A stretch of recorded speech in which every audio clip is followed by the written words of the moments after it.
사무엘상 이제 거의 다 끝나가는 분위기인데요.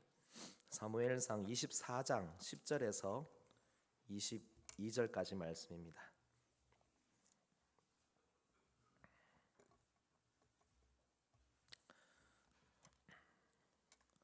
사무엘상 24장 10절 8절부터 보겠습니다. 죄송합니다. 8절부터 함께 보겠습니다.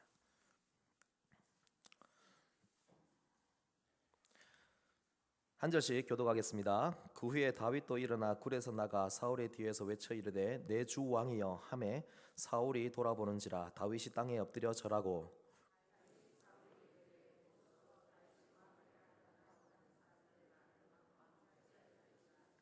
오늘 여호와께서 굴에서 왕을 내 손에 넘기신 것을 왕이 아셨을 것이니이다. 어떤 사람이 나를 권하여 왕을 죽이라 하였으나 내가 왕을 아껴 말하기를 나는 내 손을 들어 내 주를 해하지 아니하리니 그는 여호와의 기름 부음을 받은 자이기 때문이라 하였나이다.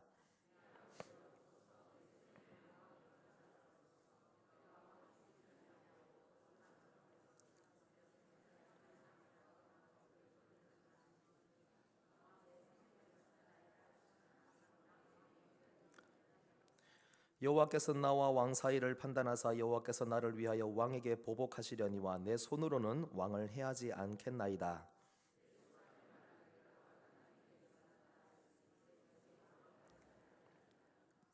이스라엘 왕이 누구를 따라 나왔으며 누구의 뒤를 쫓나이까? 죽은 개나 벼룩을 쫓음이니이다.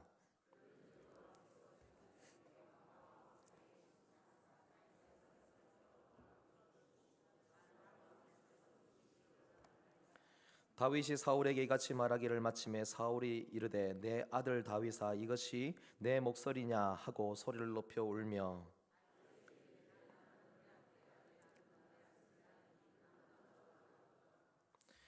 내가 나 선대한 것을 오늘 나타냈나니 여호와께서 나를 내 손에 넘기셨으나 내가 나를 죽이지 아니하였도다.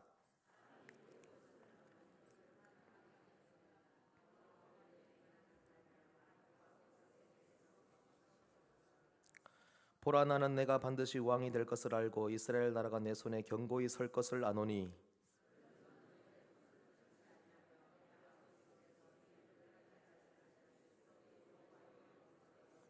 같이 읽겠습니다. 다윗이 사울에게 맹세하매 사울은 집으로 돌아가고 다윗과 그의 사람들은 요새로 올라가니라. 아멘. 중국 당나라 때 송청이라고 하는 유명한 약장수가 있었다고 합니다. 그는 약을 조제하는데 탁월한 재능을 가지고 있었습니다. 그래서 그 소문이 중국 각지로 다 퍼져서 전국에서 그 사람의 약을 얻으려고 줄을 섰습니다. 송청은 특별히 돈 없고 가난한 사람들에게 외상으로 약을 잘 지어 주었습니다. 그런데 참 특이한 것이 있었는데 연말이 되면은 그 외상 장부가 거의 한 수십 건에 이른다고 합니다. 그런데 그 외상 장부를 연말만 되면 다 태워버리는 거예요. 외상을 해주고도 그 돈을 갚으라고 재촉도 안 하는데 독촉도 안 하는데 아예 연말이 되면은 외상 장부를 다 불태워버리는 겁니다. 사람들이 그런 송청을 보면서 이 바보, 이 멍청이 같은 사람 이렇게 말합니다. 그리고 어떤 사람들은 그 송청이 베푸는 그 참 어떻게 보면 선이죠. 그 선한 행동을 악용을 하는 사람들도 나타나기 시작합니다. 그래서 약을 외상으로 하고 들어가면서 아이고 우리 집 가난하고 가진 것도 없고 그러면서 그 앞에서 막 사정을 하면은 알았습니다. 그러면 외상으로 해줄게요 하면서 약을 잘 지어주는 거죠. 그리고 나서 도망가 버리든지 아니면 돈을 안 갚는 거죠. 왜냐하면 재촉하지 않으니까 돈 갚으라고 막 소리 지르지 않으니까 그냥 약 해주고 끝나는 겁니다. 그리고 연말만 딱 되면은 장부가 사라져 버리는 겁니다. 송청이 이렇게 말합니다. 사람들은 바보라고 하고 사람들은 멍청이라고 그렇게 할지 몰라도 내가 40년 동안 수십 건의 외상 장부를 태워왔는데 지금 생각해보면 내 인생은 손해본 것이 거의 없습니다. 나는 덕을 보고 살았습니다.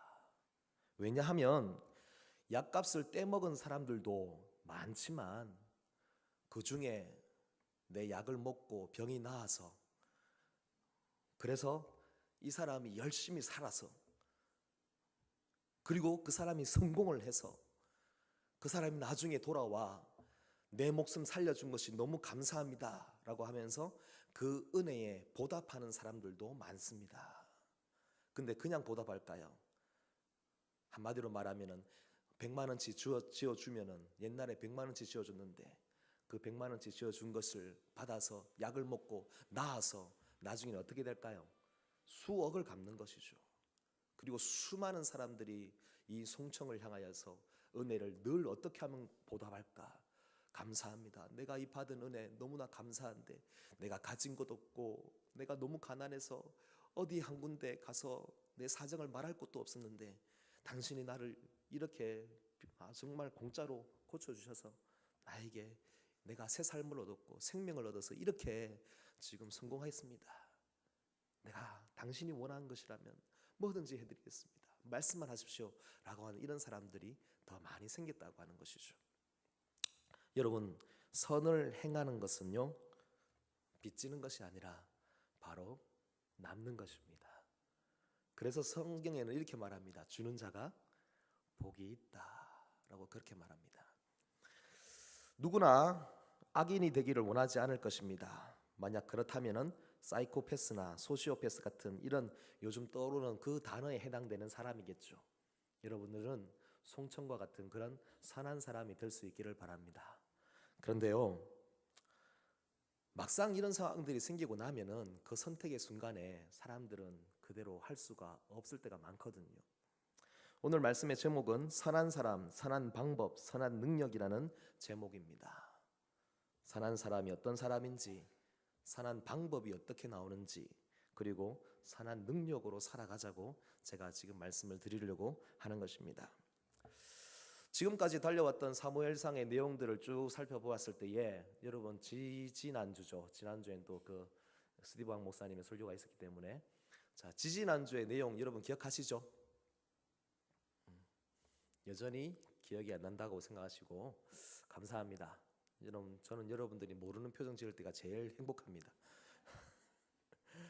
자, 지난주의 내용은 단순합니다. 사울이 말을 달리면서 막 다윗을 잡으려고 하다가 갑자기 배가 아픈 겁니다. 그래서 급한 용무로 동굴을 찾았습니다. 동굴 안에 딱 들어갔는데 거기서 편안하게 이렇게 볼일을 보고 있는 것이죠. 그런데 이 사울이 조금 감각이 떨어졌는가 모르겠는데 뒤에 사람이 있었습니다. 그 사람들이 누굴까요? 다윗이었습니다. 그리고 다윗의 사람들이었습니다. 자, 이 순간을 여러분들이 지금 잘 보셔야 돼요. 두 가지 부류로 나눠집니다. 한 부류는 사울을 죽이자 라고 하는 그런 부류가 있고, 또 한 부류는 어떻습니까? 살려주죠.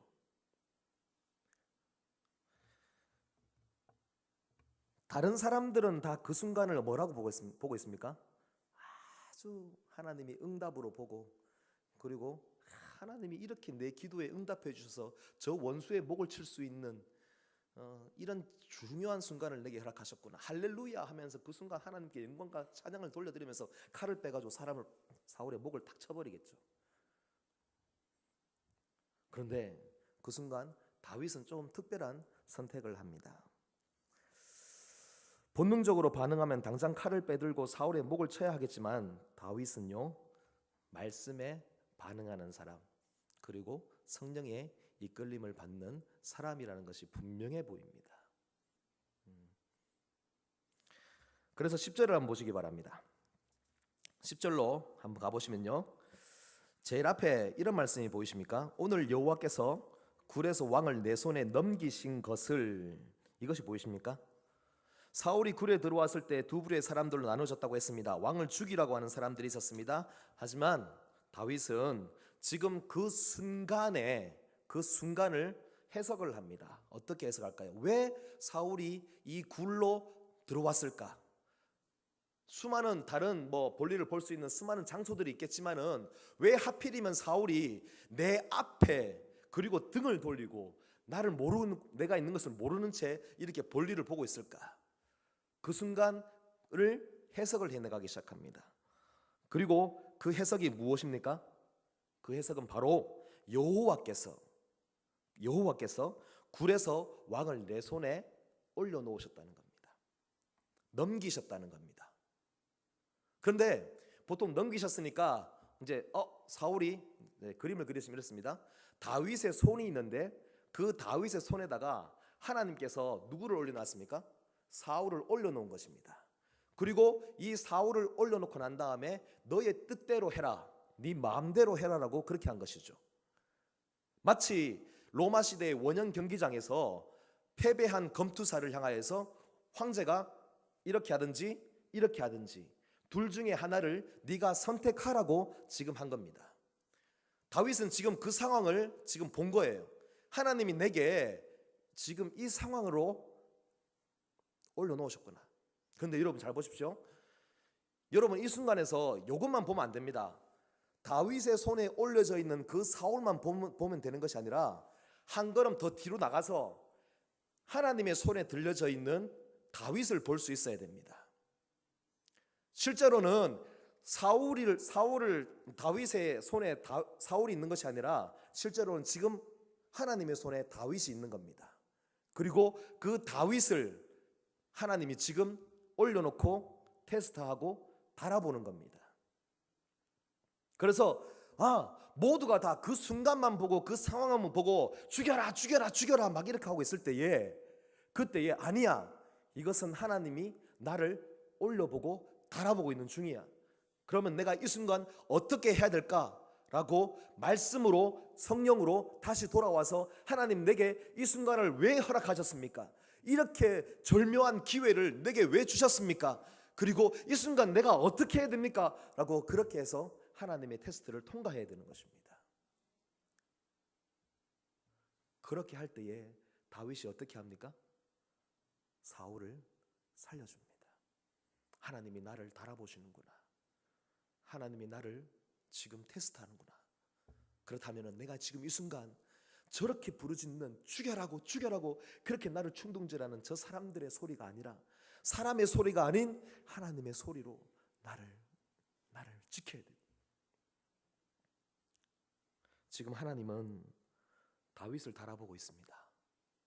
그 다윗을 달아보고 다윗이 어떻게 선택하느냐에 따라서 다윗은요 더 뺑뺑이를 돌든지 아니면 거기서 끝나든지 둘 중에 하나입니다.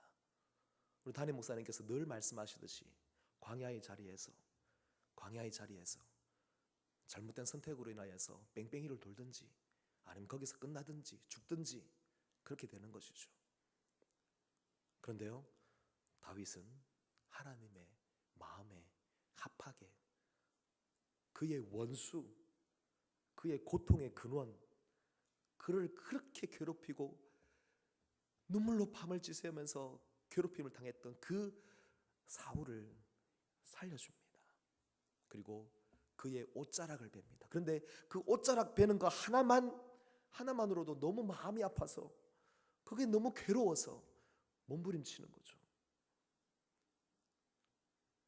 그런데요 이렇게 선택한 그 다윗을 향하여서 하나님이 확증을 하나 해주세요. 참 아이러니하게도 누구를 통해서요? 사울의 입을 통해서 하나님의 언약을 다시 확증해 줍니다. 그것이 바로 16절부터 해서 21절까지의 말씀입니다.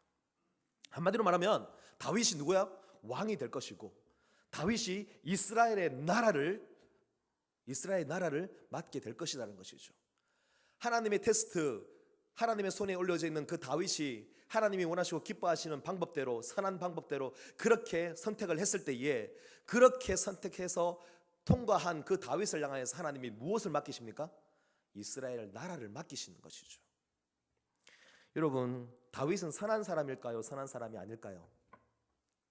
다윗은요 분명히 선한 사람입니다. 근데 여러분, 선한 사람이 누구입니까? 라고 물어봤을 때 여러분들의 생각 속에는 주로 어떤 사람이 선하다고 생각하느냐면 착한 사람, 윤리적으로 도덕적으로 흠이 없는 사람. 그래서 아이들의 기준으로 봤을 때에, 간단하게 말하면 아이들의 기준으로 봤을 때에 너 거짓말해 안 해? 저 거짓말 안 한대요. 거짓말 안 하면은 선한 사람, 거짓말 하면은 악한 사람. 도둑질 했어 안 했어? 도둑질 안 했는데요, 생각해 보니까. 뭐 이렇게 하면서 도둑질 하면은 뭐요? 악한 사람. 도둑질 안 하면은 선한 사람. 더 올라가 가지고 강도를 높여서 사람을 죽이면은 악한 사람, 사람을 살리면은 선한 사람. 이렇게 주로 판단을 합니다. 여러분, 그런데요, 세상에는 선한 분이 한 분밖에 없습니다. 오직 선한 분은 누구십니까? 예수 그리스도 한 분밖에 안 계십니다. 예수님만이, 오직 예수님만이 선하십니다.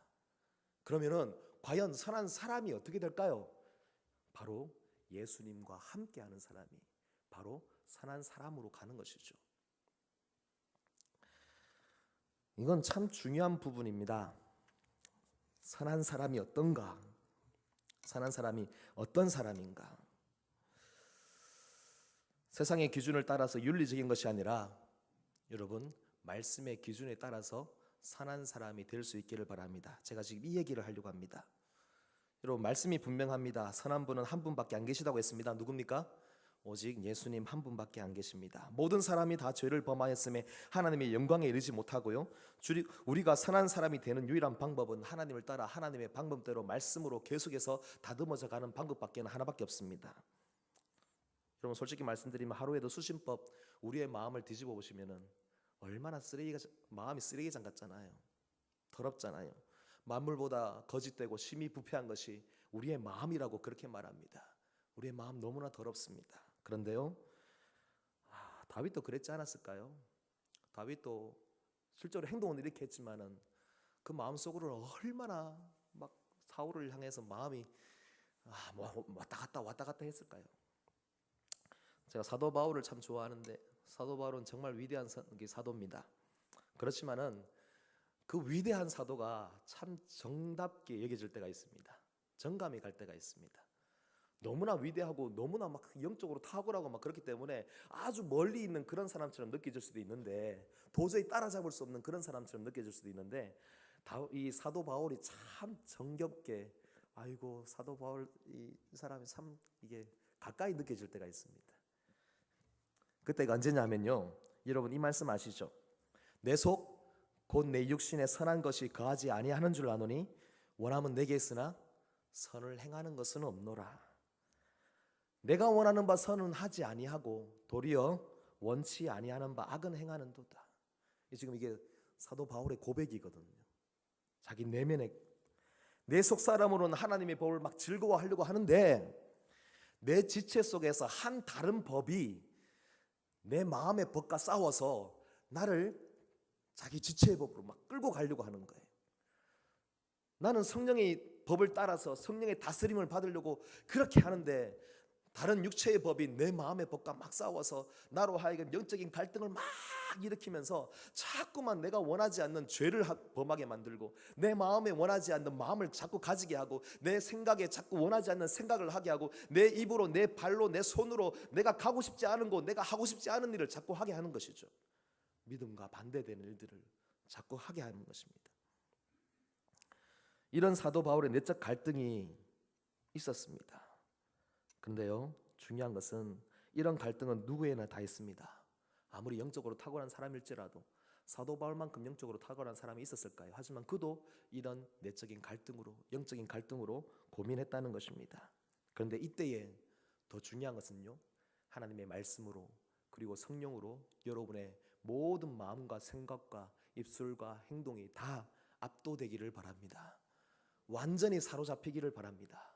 그래서 하나님이 원하시는 것으로 마음을 가지고 하나님이 원하시는 생각을 하고 하나님이 원하시는 말을 하고 하나님이 원하시는 행동을 할 수 있도록, 하나님 나는 죄인이기 때문에 내가 내 마음대로 하면은 하나님, 저는 죄인밖에 안 되지만, 죄를 범할 수밖에 없지만 하나님이 나를 사로잡아서 내가 원하지 않는 것은 하지 않게 하시고 오직 하나님을 따라서 믿음으로 살려고 하는 제 마음 불쌍히 계셔서 하나님 저를 이끌어 가 주십시오.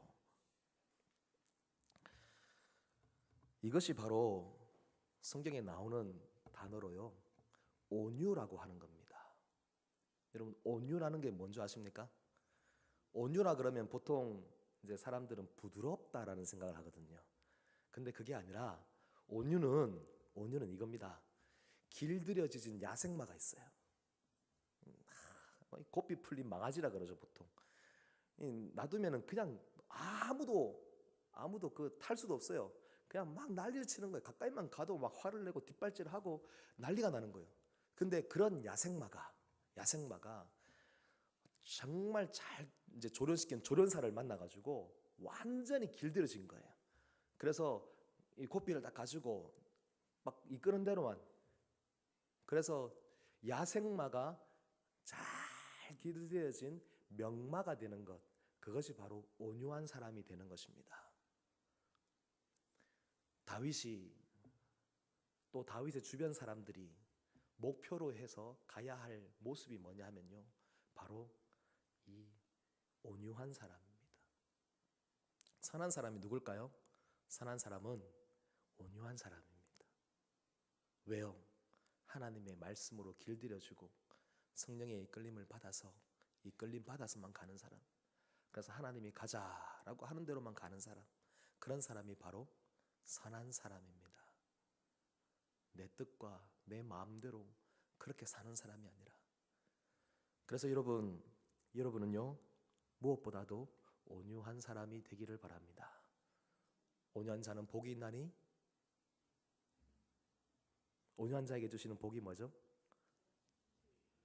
땅을 기업으로 받을 것이다. 그래서 하나님께서 이스라엘 나라를 다윗에게 맡기시는 게 아닌가라는 생각이 듭니다. 왜냐하면요, 사울은 뺏겼잖아요. 왜 뺏겼는지 아시죠? 그는 하나님께 길들여지지 않은 겁니다. 길들여지지 않은 사람. 그래서 그는 책망을 받습니다. 순종이 제사보다 낫고 듣는 것이 수양의 기름보다 낫는데 너는 왜 불순종하냐고, 왜 길들여지지 않냐고, 왜 네 마음대로 하냐고. 하나님은요, 오늘 우리에게 선한 사람이 되기를 바라십니다. 선한 사람이 되어야지만 선한 방법이 나오고 선한 능력으로 살 수 있습니다. 오늘 설교가 참 긴데 원래 오늘 여기까지만 할게요. 왜냐하면 뒤에 선한 방법으로 가야 되는데 벌써 시간이 8시 3분이에요. 요즘 이제 찬양 인도를 계속하고 수요기도에 찬양을 하다 보니까 하나님께서 우리 교회를 향한 찬양을 계속 달라고 하나님께 기도하고 있습니다. 하나님, 때마다 하나님의 은혜의 찬양을 달라고. 요즘 최근에 주신 찬양이 바로 어제도 불렀지만 선한 능력으로 라고 하는 그런 찬양입니다. 하나님, 찬양을 주세요. 우리 교회의 영적인 흐름과 하나님이 원하시는 그 길을 따라서 가는데 길잡이가 되고 또 성도들의 마음을 모을 수 있는 찬양을 주세요. 하나님이 감동 주신 찬양으로 계속 불러가고 있습니다. 여러분, 선한 능력이 여러분을 사로잡기를 바랍니다. 그래서 세상에서 도저히 발견할 수 없는 뭔가 좀 특별한 사람, 세상의 방법대로 사는 사람이 아니라 정말 하나님께 길들여져서 하나님의 손에 붙잡혀서 내가 원하는 대로 사는 사람이 아니라 하나님이 원하시는 대로 살아갈 수 있는 길들여진 여러분이 되기를 바랍니다. 우리는 참 이게 안 돼요. 자꾸만 마음속으로 굴뚝굴뚝 올라오고 자꾸만 내 속사람이 자꾸만 튀어나와요. 그러면서 하나님의 뜻과는 관계없이 말하고 하나님의 뜻과는 관계없이 행동할 때가 너무나 많습니다. 그렇게 살면은 결국 사울을 죽여라 라고 외치는 그런 사람밖에 안 됩니다. 여러분, 하나님의 선하신 능력이 여러분을 사로잡아서 사울을 살리자. 결국에는 그렇게 이끌림 받고 그렇게 살아가는 여러분이 될 수 있기를 바랍니다. 오늘 이 시간 함께 기도할 텐데요. 하나님, 저를 길들여 주세요. 야생마 같은 저 하나님의 명마가 되기를 바랍니다. 온유한 마음으로 잘 길들여진 내가 될 수 있도록 찬양하며 나아가겠습니다.